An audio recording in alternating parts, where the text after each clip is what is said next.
क्या आपने कभी सोचा है हम कौन हैं, हम यहाँ क्यों हैं और ये दुनिया जिसमें हम जी रहे हैं इसका मतलब क्या है?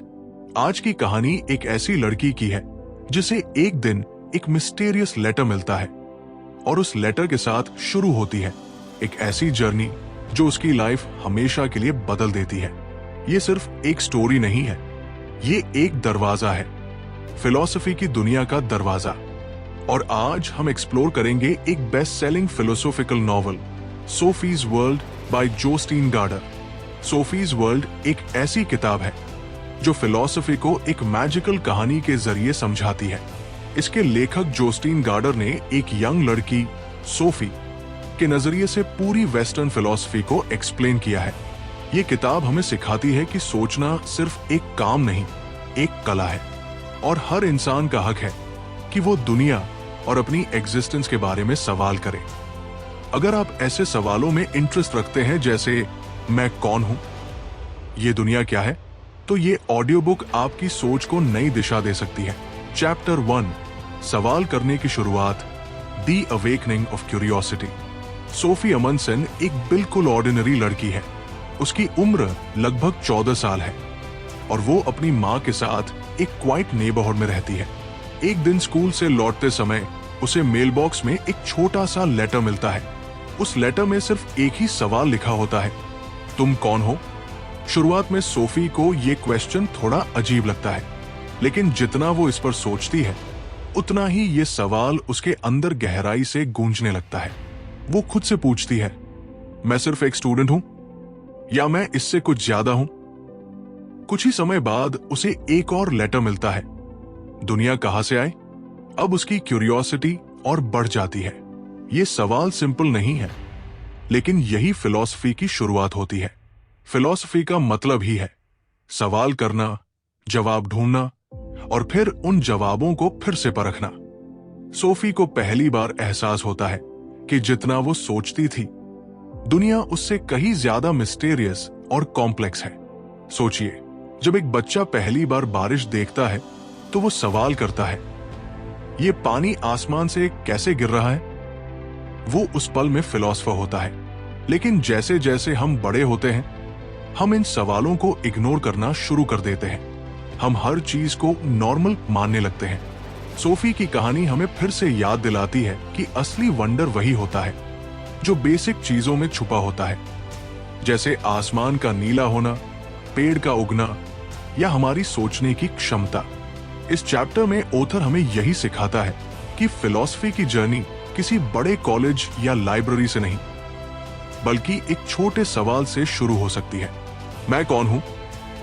यही सवाल हजारों सालों से हर थिंकर, हर फिलॉसफर और हर इंसान का स्टार्टिंग पॉइंट रहा है। सोफी अब हर चीज को नए नजरिए से देखती है। उसे हर रोज मिलने वाली चीजों जैसे टूथब्रश, स्कूल बैग या ब्रेकफास्ट में भी नए क्वेश्चंस नजर आते हैं। उसका माइंड एक एक्सप्लोरर की तरह काम करने लगता है। इस चैप्टर का सबसे बड़ा मैसेज यही है, सवाल करने से डरो मत, क्यूरियस रहो, सोचो, डाउट करो और कभी भी ये मत मानो कि तुम्हें सब कुछ पता है, क्योंकि सोचने की शुरुआत वहीं से होती है जहां हम मान लेते हैं कि हम कुछ नहीं जानते। और यही है फिलॉसफी की पहली सीढ़ी। चैप्टर 2, प्राचीन विचारकों की दुनिया, द एंशिएंट थिंकर्स। सोफी की जर्नी अब एक नए मोड़ पर पहुंचती है। उसे एक मिस्टीरियस टीचर से रेगुलर लेटर्स मिलने लगते हैं और हर लेटर में उसे फिलॉसफी की हिस्ट्री का एक नया चैप्टर सिखाया जाता है। इस चैप्टर में सोफी पहली बार मिलती है दुनिया के पहले बड़े फिलोसोफर्स से, सोक्रेट्स, प्लेटो और एरिस्टोटल। इन थिंकर्स ने सिर्फ अपने समय को नहीं, बल्कि पूरी ह्यूमन सिविलाइजेशन की सोच को शेप किया। आइए इन तीनों के विचारों को सिंपल और रिलेटेबल तरीके से समझते हैं। सोक्रेट्स, सवालों से ज्ञान की खोज। सोक्रेट्स ग्रीक शहर एथेंस में रहते थे। वो खुद कुछ भी लिखते नहीं थे, लेकिन वो शहर के लोगों से सवाल पूछते थे। हर सवाल के पीछे एक डीपर सवाल छुपा होता था। वो लोगों से कहते थे, तुम क्या मानते हो? और जब लोग जवाब देते तो वो पूछते, क्यों? सोक्रेट्स का मानना था कि ज्यादातर लोग बिना सोचे किसी इनहेरिटेड बिलीफ को फॉलो करते हैं। इसलिए असली ज्ञान तभी आता है जब हम अपने बिलीफ सिस्टम को क्वेश्चन करें। उनकी मेथड को कहते हैं सोक्रेटिक मेथड, जिसमें डायलॉग और सवालों के जरिए ट्रूथ डिस्कवर किया जाता है। सोफी को यह तरीका इंस्टेंटली कनेक्ट करता है, क्योंकि वो खुद भी तो सवालों से ही अपनी जर्नी शुरू कर चुकी है। प्लेटो, सच्चाई और शैडो की कहानी। प्लेटो सोक्रेट्स के स्टूडेंट थे। उन्होंने अपने टीचर की टीचिंग्स को आगे बढ़ाया और लिखित रूप में प्रिजर्व किया। प्लेटो का सबसे फेमस आइडिया था थ्योरी ऑफ फॉर्म्स। उन्होंने कहा कि जो हम देख रहे हैं वो रियल वर्ल्ड नहीं है। जब हम एक कुर्सी का देखते हैं तो वो असली कुर्सी नहीं, बल्कि कुर्सीपन, चेयरनेस का एक इम्परफेक्ट वर्जन है। असली कुर्सी तो एक आइडियल फॉर्म में होती है जो हमारी सोच की दुनिया में है। प्लेटो की सबसे प्रसिद्ध कहानी है the allegory of the cave. उसमें वो बताते हैं कि हम सब एक गुफा में बंद कैदियों की तरह हैं, जो सिर्फ दीवार पर परछाइयां देख पा रहे हैं। जब कोई बाहर जाकर असली रोशनी देखता है और वापस आकर दूसरों को बताता है तो लोग उस पर विश्वास नहीं करते। सोफी को यह मेटाफोर बहुत पावरफुल लगता है, जैसे कोई हमें हमारी ही दुनिया की डीपर रियलिटी से इंट्रोड्यूस करवा रहा हो। एरिस्टोटल लॉजिक और साइंस का जनक। एरिस्टोटल प्लेटो के स्टूडेंट थे, लेकिन उन्होंने अपने टीचर से काफी अलग रास्ता अपनाया। प्लेटो आइडियाज की दुनिया में विश्वास करते थे, जबकि एरिस्टोटल ने कहा कि सच्चाई हमारे आसपास की फिजिकल दुनिया में छुपी है। उन्होंने हर चीज को कैटेगरीज में डिवाइड किया, प्लांट्स, एनिमल्स, ह्यूमंस। उन्होंने लॉजिक को एक साइंस की तरह डेवलप किया। एरिस्टोटल का मानना था कि हर चीज का एक कॉज होता है और हर चीज एक पर्पस, टेलोस की ओर बढ़ रही है। सोफी एरिस्टोटल की थिंकिंग से इंप्रेस होती है, क्योंकि वो चीजों को ऑब्जर्व करके कंक्लूजन्स निकालने की बात करते हैं। सोफी सीखती है कि थिंकिंग का इतिहास हजारों साल पुराना है। सोक्रेट्स ने सवाल पूछना सिखाया, प्लेटो ने डीपर रियलिटी की तरफ इशारा किया और एरिस्टोटल ने दुनिया को साइंटिफिक नजर से देखना सिखाया। इन तीनों ने सोफी के सोचने का तरीका बदल दिया, और शायद आपका भी। ये चैप्टर हमें सिखाता है कि जो सवाल आज हम पूछ रहे हैं वो पहले भी पूछे गए हैं, और इन सवालों के जवाब हमें खुद को समझने में मदद करते हैं। जैसे सोफी, अब हम भी एक नई सोच की दुनिया में कदम रख चुके हैं। चैप्टर 3, धर्म और विश्वास का युग, faith and the middle ages. Sophie की फिलोसॉफिकल जर्नी अब पहुंचती है एक ऐसे दौर में जहां सवालों की जगह विश्वास ने ले ली थी और सोचने की स्वतंत्रता धीरे धीरे कम हो रही थी। यह समय था मिडिल एजेस का, जिसे हम अक्सर धर्म का युग भी कहते हैं। इस समय क्रिश्चियनिटी यूरोप की डोमिनेंट आइडियोलॉजी बन चुकी थी और फिलॉसफी को रिलीजन के अंदर फिट करना एक जरूरी काम बन गया था। अब सवाल ये नहीं था कि सच क्या है, बल्कि ये था कि हम कैसे फेथ को रीजन से जोड़ सकते हैं। इस दौर के दो सबसे प्रमुख थिंकर्स थे, सेंट ऑगस्टीन और थॉमस एक्विनास। सेंट ऑगस्टीन, आत्मा और ईश्वर की खोज। सेंट ऑगस्टीन का मानना था कि इंसान के अंदर एक डिवाइन लाइट होती है जो उसे ट्रूथ की ओर खींचती है। उन्होंने प्लेटो की टीचिंग्स को क्रिश्चियनिटी के कॉन्टेक्स्ट में अप्लाई किया। ऑगस्टीन के अनुसार सच्चा ज्ञान केवल गॉड के माध्यम से ही पॉसिबल है। उन्होंने कहा, अगर मैं विश्वास नहीं करता तो मैं समझ भी नहीं सकता। उनकी फिलॉसफी आत्मा और ईश्वर के संबंध पर केंद्रित थी।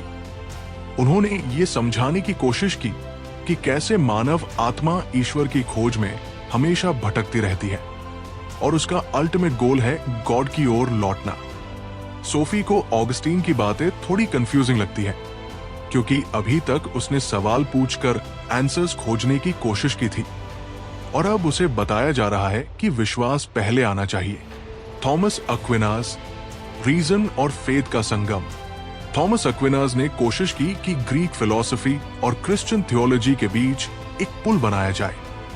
उन्होंने एरिस्टोटल के लॉजिक और ऑब्जर्वेशंस को क्रिश्चियनिटी में फिट किया।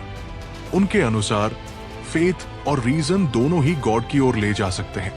अक्विनास ने 5 तरीके बताए गॉड के एग्जिस्टेंस को लॉजिकली प्रूव करने के लिए, जैसे कि मोशन, कॉज इफेक्ट चेन और पर्पस। उन्होंने कहा कि दुनिया में हर चीज एक पर्पस की ओर बढ़ रही है और वो पर्पस गॉड की ओर इशारा करता है। सोफी को ये कोशिश इंप्रेसिव लगती है क्योंकि इसमें सवालों को फेथ से जोड़ा गया है, ना कि ब्लाइंड बिलीफ से। ये उसे एक बैलेंस्ड अप्रोच लगती है जहां सोचने की परमिशन अब भी है, लेकिन उस सोच का अंत गॉड की तरफ होता है।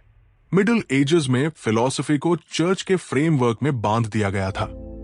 सोक्रेट्स, प्लेटो और एरिस्टोटल ने जहां खुलकर सवाल पूछे थे, वही ऑगस्टीन और अक्विनास ने उन सवालों को फेथ के साथ रिकंसाइल करने की कोशिश की।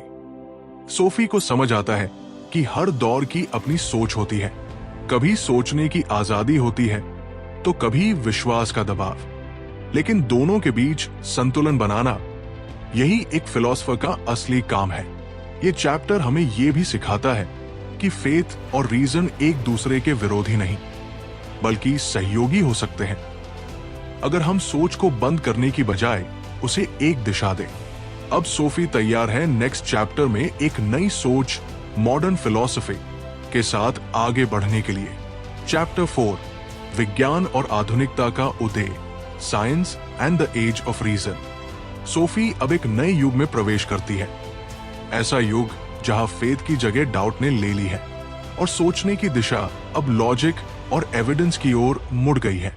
इस दौर को कहा जाता है एज ऑफ रीजन या मॉडर्न फिलॉसफी का युग। ये वो समय था जब थिंकर्स ने सवाल पूछा, क्या हर चीज को हम लॉजिक और साइंस की मदद से समझ सकते हैं? सोफी के लिए ये चैप्टर बहुत एक्साइटिंग होता है क्योंकि इसमें उसे अपने ही जैसे कुछ रिबेल से मिलने का मौका मिलता है। ऐसे थिंकर्स जिन्होंने पुरानी मान्यताओं को चैलेंज किया और एक नई दुनिया की सोच बनाई। रने डेस्कार्ट्स, संदेह से शुरुआत। डेस्कार्ट्स को मॉडर्न फिलॉसफी का पिता कहा जाता है। उन्होंने सबसे पहले हर चीज पर डाउट करना शुरू किया। उनका फेमस सेंटेंस था, I think therefore I am, यानी मैं सोचता हूं इसलिए मैं हूं। इस सिंपल सेंटेंस में एक बहुत गहरी बात छुपी है। डेस्कार्ट्स कहते हैं कि अगर मैं सोच रहा हूं तो मैं जरूर एग्जिस्ट करता हूं। यही पहला और सबसे पक्का ट्रूथ है। सोफी इस आइडिया से प्रभावित होती है क्योंकि उसे भी अब लगता है कि सोचने की एबिलिटी ही हमारी सबसे बड़ी ताकत है। बरुच स्पिनोजा ईश्वर और प्रकृति एक है। स्पिनोजा ने रिलीजन और साइंस को एक अलग नजरिए से देखा। उनके अनुसार गॉड कहीं आसमान में नहीं बैठा, बल्कि गॉड खुद प्रकृति में मौजूद है। उन्होंने कहा कि यूनिवर्स और गॉड एक ही है और हर चीज, हर इंसान, हर मूवमेंट डिवाइन है। सोफी को यह थॉट रेवोल्यूशनरी लगता है क्योंकि इसमें स्पिरिचुअलिटी और रियलिटी को अलग नहीं किया गया, बल्कि एक ही चीज माना गया है। इसाक न्यूटन, नियमों की दुनिया। अब आती है साइंस की सबसे बड़ी ब्रेक थ्रू, न्यूटन का टाइम। उन्होंने यूनिवर्स को मैथमेटिकल लॉज के जरिए एक्सप्लेन किया। ग्रेविटी, मोशन और नेचुरल फोर्सेस को उन्होंने फॉर्मूलाज में बदल दिया। न्यूटन ने दिखाया कि दुनिया केओटिक नहीं, बल्कि वेल ऑर्डर्ड है और अगर हम सही तरीके से ऑब्जर्व करें तो हम इन रूल्स को समझ सकते हैं। सोफी को पहली बार एहसास होता है कि सोचने और ऑब्जर्व करने से हम नेचर के सीक्रेट्स तक पहुंच सकते हैं। ये सिर्फ बिलीफ नहीं, एक्चुअल नॉलेज होता है। मॉडर्न फिलॉसफी ने इंसान को सेंटर स्टेज पर ला दिया। अब ट्रूथ कोई डिवाइन रेवलेशन नहीं, बल्कि लॉजिकल और ऑब्जर्वेबल फेनोमेनन बन चुका था। सोफी सीखती है कि डाउट कोई कमजोरी नहीं, बल्कि सोचने की पहली सीढ़ी है। डेस्कार्ट्स, स्पिनोजा और न्यूटन ने फिलॉसफी को साइंटिफिक फाउंडेशन दिया और दुनिया को कंप्लीटली नया नजरिया दिया। अब सोफी रेडी है अगले दौर में कदम रखने के लिए, जहां इंसान की फ्रीडम, आइडेंटिटी और इमोशंस की एक्सप्लोरेशन शुरू होगी। चैप्टर 5, आधुनिकता से आज तक, from modernity to now. Sophie की सोच अब एक और नया मोड़ लेती है।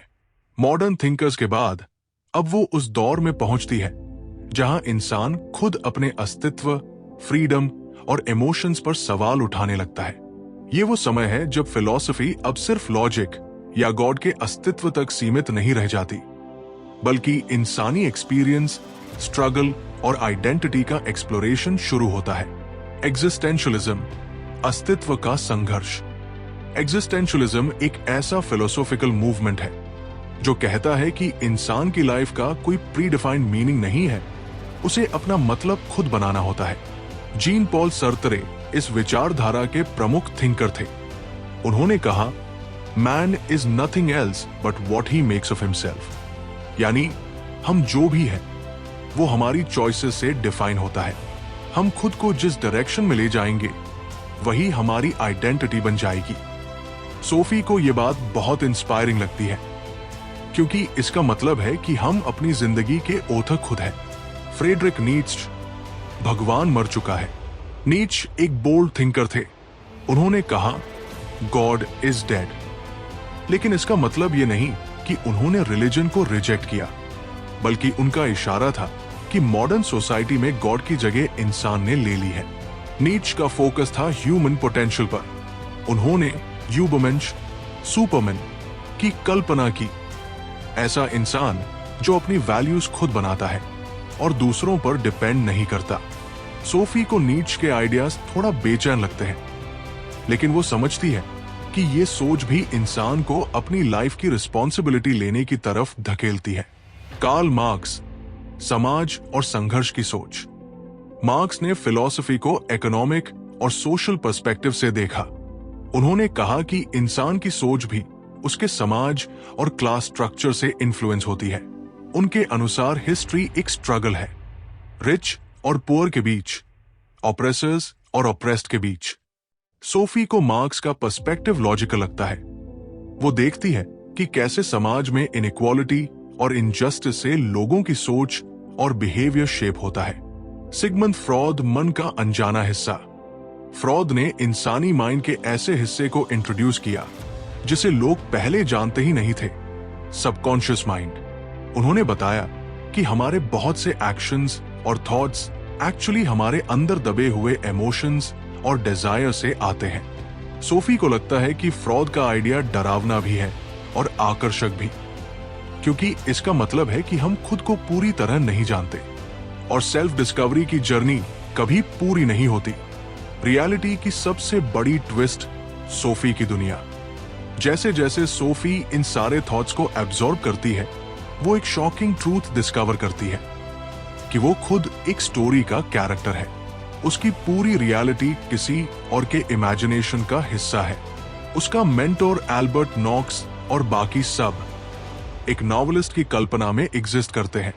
अब सवाल ये उठता है, अगर सोफी की रियलिटी एक फिक्शन है, तो क्या हमारी दुनिया भी किसी और की बनाई हुई हो सकती है? सोफी की जर्नी अब फिलॉसफी की सबसे डीपर लेवल्स तक पहुंच चुकी है। एग्जिस्टेंशियलिज्म ने उसे सिखाया कि मीनिंग हमें खुद बनाना होता है। नीत्शे और मार्क्स ने उसे फ्रीडम और स्ट्रगल के डायमेंशंस दिखाए। फ्रॉड ने उसे माइंड की हिडन लेयर्स रिवील की, और सबसे अंत में उसे ये एहसास हुआ कि रियलिटी शायद उतनी सिंपल नहीं है जितनी वो दिखती है। ये चैप्टर हमें सोचने पर मजबूर करता है कि हम जो भी मानते हैं, जो भी देखते हैं, क्या वो सच में रियल है?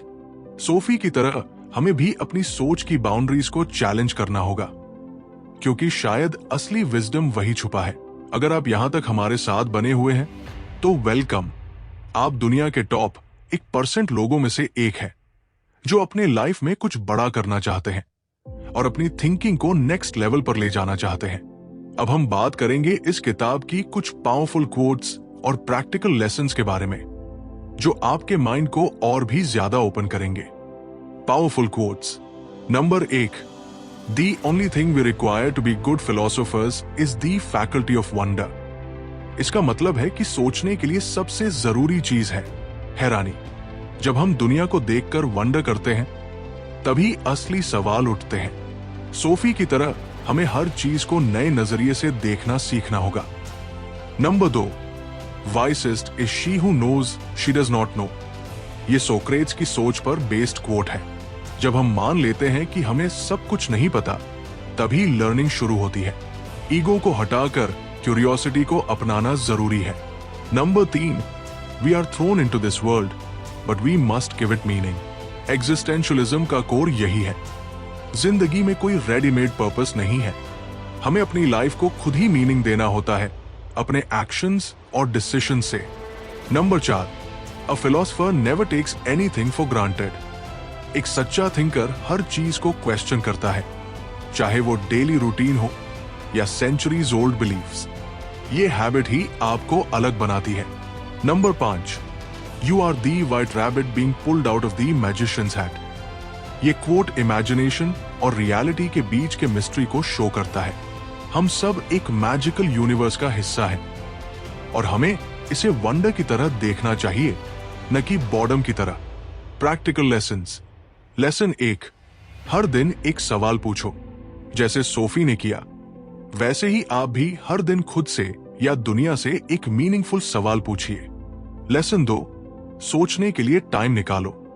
डेली लाइफ में 10 से 15 मिनट सिर्फ सोचने के लिए रखिए, बिना डिस्ट्रैक्शंस के। ये आपकी क्लैरिटी और अवेयरनेस बढ़ाएगा। लेसन 3, हर चीज को दोबारा देखना सीखो। जो चीजें आपको नॉर्मल लगती हैं, उन पर फिर से सोचो। क्यों ऐसा है? कौन डिसाइड करता है? इससे आपका पर्सपेक्टिव वाइड होगा। लेसन 4, किताबें पढ़ो जो सोच बदले। सोफीज वर्ल्ड जैसी किताबें सिर्फ जानकारी नहीं देती, ये आपको नए डायमेंशंस में सोचने के लिए पुश करती है। ऐसी किताबें पढ़ना हैबिट बनाओ। लेसन 5, अपने बिलीफ सिस्टम को चैलेंज करो। जो भी आइडियाज आपने बचपन से माने हैं, उन पर सवाल उठाओ। क्या वो सच में आपके हैं या बस सिखाए गए हैं? ये स्टेप अनकंफर्टेबल हो सकता है, लेकिन सबसे जरूरी भी। अब हम लोग इस किताब के आखिरी पड़ाव पर आ चुके हैं और अब वक्त है इस पूरी जर्नी का एक छोटा सा कंक्लूजन देखने का। सोफीज वर्ल्ड सिर्फ एक नॉवल नहीं है, ये एक माइंड ओपनिंग जर्नी है जो हमें सिखाती है कि सवाल पूछना, सोचना और खुद को समझना ही असली फिलॉसफी है। इस किताब ने हमें फिलॉसफी की पूरी हिस्ट्री एक टीनेजर की नजरों से दिखाने की कोशिश की है और ये दिखाया है कि सोचने की ताकत हर इंसान के अंदर है, बस उसे जगाने की जरूरत है। सोफी की तरह हम भी अपने आसपास की दुनिया को अगर वंडर और क्यूरियोसिटी से देखें, तो हर छोटी चीज में भी हमें गहराई दिखेगी। ये किताब हमें ये भी याद दिलाती है कि नॉलेज कोई फाइनल डेस्टिनेशन नहीं है, ये एक लगातार चलने वाली जर्नी है। हर थॉट, हर सवाल एक नए दरवाजे की तरह होता है और ये दरवाजे हमें एक डीपर अंडरस्टैंडिंग की तरफ ले जाते हैं, खुद की, दुनिया की और हमारी सोच की।